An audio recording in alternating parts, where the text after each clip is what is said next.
ಓಂ ಶ್ರೀಂ ನಮಃ. ಓಂ ಶ್ರೀ ಶನೈಶ್ಚರಾಯ ಸ್ವಾಹ. ಎಲ್ಲರಿಗೂ ನಮಸ್ಕಾರ ವೀಕ್ಷಕರೇ. ಇವತ್ತು ನಾನು ಈ ವಿಡಿಯೋದಲ್ಲಿ ನಿಮಗೆ 8, 17, 26 ಈ ನಂಬರಲ್ಲಿ ಹುಟ್ಟಿದವರ lucky dates, lucky colours, lucky days ಹಾಗೂ ಜೆಮ್ ಸ್ಟೋನ್ ರುದ್ರಾಕ್ಷಿ ಯಾವುದಂತೇಳಿ ನಾನು ನಿಮಗೆ ತಿಳಿಸ್ಕೊಡ್ತೀನಿ ಈ ವಿಡಿಯೋದಲ್ಲಿ. ಅದಕ್ಕಾಗಿ ನೀವೇನು ಮಾಡಬೇಕು, ಶಾಂತಮ್ಮ 66 ಚಾನಲನ್ನು ತಪ್ಪದೇ ಸಬ್ಸ್ಕ್ರೈಬ್ ಮಾಡಿ, ಲೈಕ್ ಮಾಡಿರಿ ವೀಕ್ಷಕರೇ. 8, 17, 26 ಈ ನಂಬರಲ್ಲಿ ಹುಟ್ಟಿದವರ ಲಕ್ಕಿ ಜೆಮ್ ಸ್ಟೋನ್ ಹಾಗೂ ರುದ್ರಾಕ್ಷಿ. ಈ ನಂಬರಲ್ಲಿ ಹುಟ್ಟಿದವರಿಗೆ ಜೆಮ್ ಸ್ಟೋನ್ ಬಂದು ಬ್ಲೂ ಸಫೇರ್ ಹಾಗೂ ರುದ್ರಾಕ್ಷಿ ಬಂದು 7 ಮುಖ ರುದ್ರಾಕ್ಷಿ. ಇವರು ಜೆಮ್ ಸ್ಟೋನ್ ಅಂದರೆ ಬ್ಲೂ ಸಫೇರನ್ನು ಹಾಗೂ 7 ಮುಖ ರುದ್ರಾಕ್ಷಿಯನ್ನು ಶನಿವಾರ ದಿನ ನೀವು ಶಿವನ ಫೋಟೋ ಮುಂದೆ ಆಗಲಿ, ಆಂಜನೇಯ ಸ್ವಾಮಿ ಫೋಟೋ ಮುಂದೆ ಆಗಲಿ ನೀಲಿ ಕಲರ್ ಬಟ್ಟೆ ಮೇಲೆ ಇಟ್ಟು ಚೆನ್ನಾಗಿ ತಂದು ತೊಳೆದು ಸ್ವಲ್ಪ ತುಪ್ಪದಲ್ಲಿ ನೆನೆಸಿಡಬೇಕು. ಏನು ರುದ್ರಾಕ್ಷಿ, 7 ಮುಖ ರುದ್ರಾಕ್ಷಿ ಹಾಗೂ ಬ್ಲೂ ಸಫೇರನ್ನು ತುಪ್ಪದಲ್ಲಿ ನೆನೆಸಿಟ್ಟು ತದನಂತರ ನೀವು ಶಿವನ ಫೋಟೋ ಮುಂದಾಗಲಿ, ಆಂಜನೇಯ ಸ್ವಾಮಿ ಫೋಟೋ ಮುಂದಾಗಲಿ ನೀಲಿ ಕಲರ್ ಬಟ್ಟೆ ಮೇಲೆ ಇಟ್ಟು ಮಲ್ಲಿಗೆ ಹೂವು ಶ್ರೇಷ್ಠವಾದದ್ದು. ಅದಕ್ಕಾಗಿ ಮಲ್ಲಿಗೆ ಹೂವನ್ನು ಏರಿಸಿ, ಇಲ್ಲಾಂದರೆ ಹಳದಿ ಕಲರ್ ಹೂವನ್ನು ಏರಿಸಿ ನೀವು ಧೂಪ ದೀಪ ಆರತಿ ಮಾಡಿ ನಂತರ ನೀವು ಓಂ ಶ್ರೀ ಶನೈಶ್ಚರಾಯ ಸ್ವಾಹ, ಓಂ ಶ್ರೀ ಶನೈಶ್ಚರಾಯ ಸ್ವಾಹ ಅಂತೇಳಿ 108 ಸಲ ಮಂತ್ರ ಪಠನೆ ಮಾಡಿ ತದನಂತರ ನೀವು ಬಲಗೈ ಶನಿಯ ಬೆರಳಿಗೆ ಅಂದರೆ ನಡುಕಲ್ ಬೆರಳಿಗೆ ನೀವು ಬ್ಲೂ ಸಫೇರನ್ನು ಧರಿಸಬೇಕು. ಇಲ್ಲ ನಿಮಗೆ ಪೆಂಡೆಂಟ್ ಮಾಡಿ ಆದರೂ ಕೊರಳಲ್ಲಿ ನೀವು ಹಾಕ್ಕೋಬೋದು ಬ್ಲೂ ಸಫೇರನ್ನು. ಇಲ್ಲ ಬ್ಲೂ ಸಫೇರ್ಸ್ ಆಗಲ್ಲ ಅಂದರೆ ನಿಮಗೆ 7 ಮುಖ ರುದ್ರಾಕ್ಷಿ ಆದರೂ ನೀವು ಧರಿಸ್ಬೋದು, ಯಾವುದಾದ್ರೂ ಒಂದು ಧರಿಸ್ಬೋದು ನೀವು. ಇನ್ನು 8, 17, 26 ಈ ನಂಬರಲ್ಲಿ ಹುಟ್ಟಿದವರು ಬಲಗೈಗೆ ಕಪ್ಪು ದಾರವನ್ನು 3 ಸುತ್ತು ಶನಿವಾರ ದಿನ ಕಟ್ಕೊಂಡಾಗ ಶನೈಶ್ಚರನ ಆಶೀರ್ವಾದ ಸಂಪೂರ್ಣ ನಿಮಗಿರುತ್ತೆ ಹಾಗೂ ನಿಮಗೆ ಅಭಿವೃದ್ಧಿನೂ ಆಗುತ್ತೆ. ನಂತರ 8, 17, 26 ಈ ನಂಬರಲ್ಲಿ ಹುಟ್ಟಿದವರ ಲಕ್ಕಿ ತಾರೀಖುಗಳು ಯಾವುವು ಅಂತಂದರೆ ಇವರಿಗೆ ಗುರು ನಂಬರಿನ ತಾರೀಖುಗಳು ಲಕ್ಕಿ ತಾರೀಕು, ಶುಕ್ರ ನಂಬರಿನ ತಾರೀಖುಗಳು ಲಕ್ಕಿ ತಾರೀಕು ಹಾಗೂ ಬುಧ ನಂಬರಿನ ತಾರೀಖುಗಳು ಲಕ್ಕಿ ತಾರೀಖುಗಳು. ಈಗ ಗುರು ನಂಬರಿನ ತಾರೀಖುಗಳು ಯಾವುವು? 3, 12, 21, 30 ಇವು ಶನಿ ಗ್ರಹದ ಲಕ್ಕಿ ನಂಬರ್ಗಳಿಗೆ ಲಕ್ಕಿ ತಾರೀಖುಗಳು ಯಾವುವು? ಗುರು ನಂಬರಿವು. ನಂತರ ಶುಕ್ರ ನಂಬರಾದ 6, 15, 24 ಈ ನಂಬರನ್ನು 8, 17, 26 ಈ ನಂಬರ್ಗೆ ಲಕ್ಕಿ ತಾರೀಖುಗಳು. ನಂತರ ಬುಧ ಗ್ರಹದ ನಂಬರ್ಗಳಾದ 5, 14, 23 ಇವು ಸಹ ಈ ಶನಿ ನಂಬರ್ನ ಅಂದರೆ ಶನಿ ನಂಬರಲ್ಲಿ ಹುಟ್ಟಿದವರು ಅಂದರೆ 8, 17, 26 ಈ ನಂಬರಲ್ಲಿ ಹುಟ್ಟಿದವರಿಗೆ ಬುಧ ಗ್ರಹದ ಸಂಖ್ಯೆಗಳು ಲಕ್ಕಿ ಸಂಖ್ಯೆಗಳು. ಇವು ಲಕ್ಕಿ ಸಂಖ್ಯೆಗಳು ಯಾವುವು? ಗುರು ನಂಬರ್ಗಳು, ಶುಕ್ರ ನಂಬರ್ಗಳು ಹಾಗೂ ಬುಧ ನಂಬರ್ಗಳು. ಈ ಶನಿ ನಂಬರ್ಗಳಿಗೆ ಲಕ್ಕಿ ತಾರೀಖುಗಳು. ನಂತರ ಈ ವಾರದಲ್ಲಿ ಇವರಿಗೆ ಯಾವ ದಿನ ಬರಲ್ಲ ಅಂತಂದರೆ ಈ ಮಂಗಳವಾರ ಹಾಗೂ ಭಾನುವಾರ. ಮಂಗಳವಾರ ಭಾನುವಾರ ಬಿಟ್ಟು ಇನ್ನು ಎಲ್ಲ ವಾರದಲ್ಲಿ ಎಲ್ಲ ದಿನಗಳು ಇವರಿಗೆ ಚೆನ್ನಾಗಿ ಬರುತ್ತೆ. ಇದಕ್ಕಂದರೆ ಮಂಗಳವಾರ ಬಂದು ಕುಜನ ವಾರ, ಭಾನುವಾರ ಬಂದು ಇದು ಸೂರ್ಯದೇವನ ವಾರ. ಹಂಗಾಗಿ ನಾವು 9 ಗ್ರಹಗಳಲ್ಲಿ ಶನಿಗೂ ಸೂರ್ಯನಿಗೂ ಹಾಕೋದಿಲ್ಲ, ಅಂದರೆ ಶತ್ರು ಗ್ರಹಗಳು.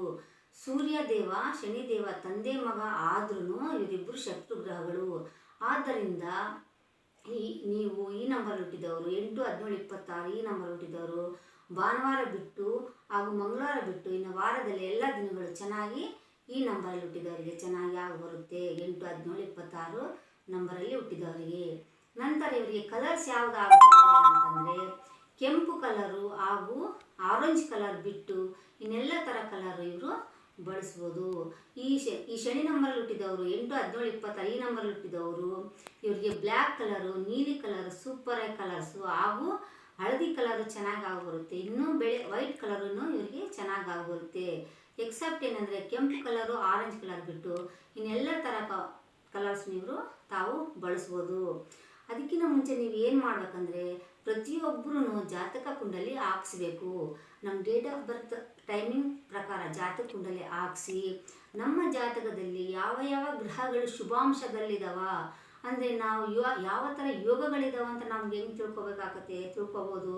ಹಂಗಾಗಿ ಈ ಡೇಟ್ ಆಫ್ ಬರ್ತ್ 1ರಿಂದ ಕಲರ್ಸ್ ಲಕ್ಕಿ ಡೇಸ್ ಜೀವನ ಆಗೋದಿಲ್ಲ. ನಮ್ಮ ಜಾತಕ ಕುಂಡಲಿ ನೋಡಿ ಯಾವ ಗ್ರಹಗಳಿಗೆ ಶುಭ ಸ್ಥಾನ ಅಂದರೆ ಲಾಭ ಸ್ಥಾನ, ಇಲ್ಲ ಕರ್ಮ ಧರ್ಮಾಧಿಪತಿ ಯೋಗ ಆಯಿತಾ.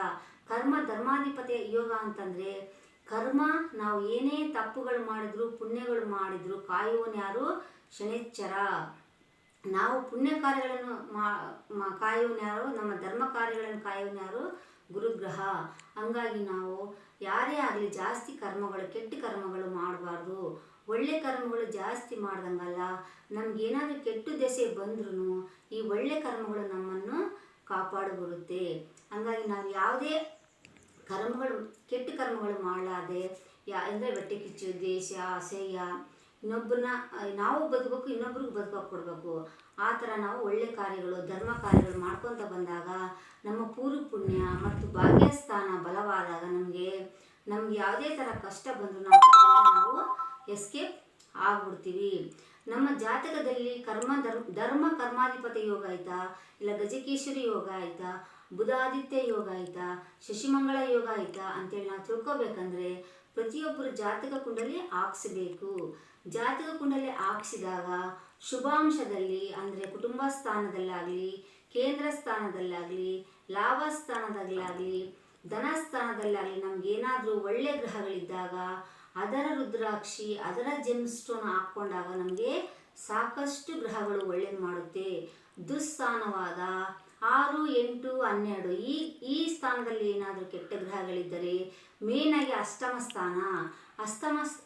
ಸ್ಥಾನ ಹಾಗೂ 12 ಮನೆಯಲ್ಲಿ ಏನಾದರೂ ಕೆಟ್ಟ ಗ್ರಹಗಳಿದ್ದರೆ ವಾರದಲ್ಲಿ 9 ಗ್ರಹಗಳ 9 ಧನಧಾನ್ಯಗಳಿರುತ್ತೆ.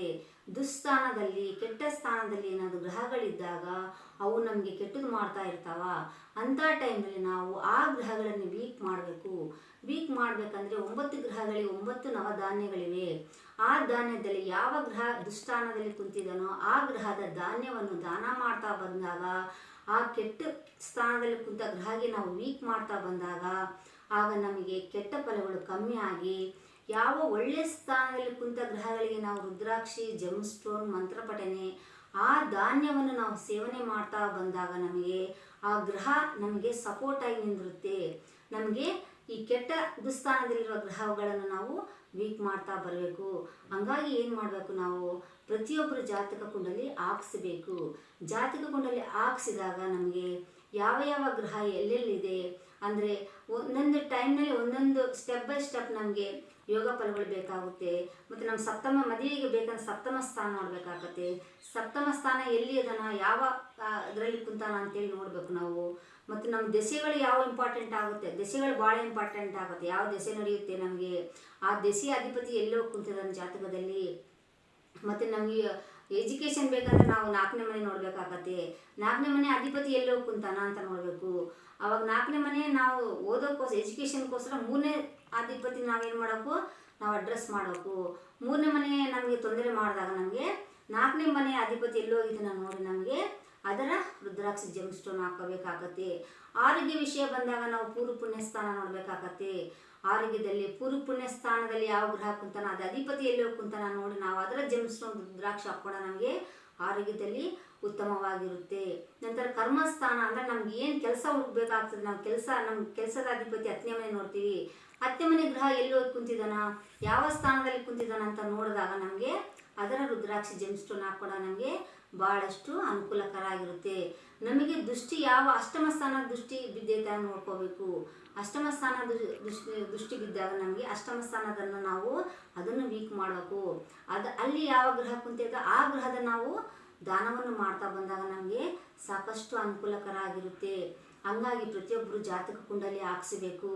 ನಾನು ಲಾಸ್ಟ್ ವಿಡಿಯೋದಲ್ಲಿ ಇವತ್ತು 8 ಗ್ರಹಗಳ ಬಗ್ಗೆ ನಾನು ವಿಶ್ಲೇಷಣೆ ಮಾಡಿದ್ದೀನಿ. ಲಾಸ್ಟ್ ವಿಡಿಯೋದಲ್ಲಿ ನಾನು 7 ಗ್ರಹಗಳ ಬಗ್ಗೆ ವಿಶ್ಲೇಷಣೆ ಮಾಡಿದ್ದೀನಿ. ಇವತ್ತು 8ನೇ ಗ್ರಹದ ಶನಿ ಗ್ರಹದ ಬಗ್ಗೆ ನಾನು ವಿಶ್ಲೇಷಣೆ ಮಾಡಿದ್ದೀನಿ. ನೀವೇನಾದರೂ ನೋಡಿಲ್ಲ ಅಂತಂದರೆ 7 ಗ್ರಹಗಳು, ಇದೊಂದು 8 ಗ್ರಹಗಳು, 8 ಗ್ರಹಗಳ ಬಗ್ಗೆ ನೀವು ನೋಡಿಲ್ಲ ಅಂದರೆ ನಾನು ಲಾಸ್ಟ್ ವಿಡಿಯೋಗಳಲ್ಲಿ ಕೊಟ್ಟಿದ್ದೀನಿ ಎಲ್ಲ ಗ್ರಹಗಳ ಬಗ್ಗೆ ವಿಶ್ಲೇಷಣೆ, lucky numbers, lucky dates, lucky colours, GeM stone, ರುದ್ರಾಕ್ಷಿ ಬಗ್ಗೆ ವಿಶ್ಲೇಷಣೆ ಮಾಡಿ ಹೇಳಿದ್ದೀನಿ.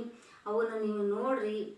ನೀವು ನಮ್ಮನ್ನು ಇನ್ನೂ ಪ್ರೋತ್ಸಾಹಿಸಿದಾಗ, ನಮ್ಮ ಚಾನಲ್ಗಳನ್ನು ನೀವು ಸಬ್ಸ್ಕ್ರೈಬ್ ಮಾಡಿದಾಗ, ಲೈಕ್ ಮಾಡಿದಾಗ ನಮಗೆ ಇನ್ನೂ ಧರ್ಮ ಗ್ರಂಥಗಳ ಪ್ರಕಾರ ನಾವು ಓದಿ ನಿಮಗೆ ಜಾತಕದ ಕುಂಡಲಿ ವಿಶ್ಲೇಷಣೆ ಮಾಡಿ ಯಾವ ಥರ ಇರಬೇಕು, ಯಾವ ರುದ್ರಾಕ್ಷಿ ಜೆಮ್ ಸ್ಟೋನ್ ಬಗ್ಗೆ ಹೇಳ್ಬೇಕಂತ ನಮಗೆ ಇಂಟ್ರೆಸ್ಟ್ ಬರುತ್ತೆ. ಹಂಗಾಗಿ ನೀವೇನು ಮಾಡಬೇಕು, ಶಾಂತಮ್ಮ 66 ಚಾನಲನ್ನು ತಪ್ಪದೇ ಸಬ್ಸ್ಕ್ರೈಬ್ ಮಾಡಬೇಕು, ಲೈಕ್ ಮಾಡಬೇಕು. ನಿಮ್ಮ ಕಮೆಂಟ್ಸನ್ನು ಏನಾದರೂ ಇದ್ದರೆ ಅದನ್ನು ಕಮೆಂಟ್ಸ್ ಬಾಕ್ಸಲ್ಲಿ ತಿಳಿಸಬೇಕು. ನೆಕ್ಸ್ಟ್ ವಿಡಿಯೋದಲ್ಲಿ ನಾನು ಕುಜ ಗ್ರಹ ಒಂದು ಬ್ಯಾಲೆನ್ಸ್ ಐತೆ, 8 ಗ್ರಹಗಳ ಬಗ್ಗೆ ನಾನು ವಿಶ್ಲೇಷಣೆ ಮಾಡಿದ್ದೀನಿ. ಈಗ 9ನೇ ಗ್ರಹ ಆದ 9, 18, 27 ಈ ನಂಬರಲ್ಲಿ ಹುಟ್ಟಿದವರು ಅಂದರೆ ಇದು ಕುಜ ಗ್ರಹ ಬರ್ತಾನ. ಈ ಕುಜ ಗ್ರಹದ ಗುಣಲಕ್ಷಣಗಳು, ಇದರ ಜೆಮ್ ಸ್ಟೋನು, ಇದರ ರುದ್ರಾಕ್ಷಿ ಹಾಗೂ ಇದರ ಲಕ್ಕಿ ಕಲರ್ಸ್, ಲಕ್ಕಿ ಡೇಸ್ ಯಾವುದಂತೇಳಿ ನಾನು ನೆಕ್ಸ್ಟ್ ವಿಡಿಯೋದಲ್ಲಿ ನಾನು ತಿಳಿಸ್ಕೊಡ್ತೀನಿ. ಇನ್ನೂ ಒಂದು ಗ್ರಹ ಮಾತ್ರ ಬ್ಯಾಲೆನ್ಸ್ ಇದೆ. ನೀವು ಯಾರಾದರೂ ನೋಡಿಲ್ಲ ಅಂದರೆ 8 ಗ್ರಹಗಳು ನಾನು ಲಾಸ್ಟ್ ವಿಡಿಯೋದಲ್ಲಿ ಎಲ್ಲ ಕೊಟ್ಟಿದ್ದೀನಿ, ನೀವು ನೋಡ್ರಿ.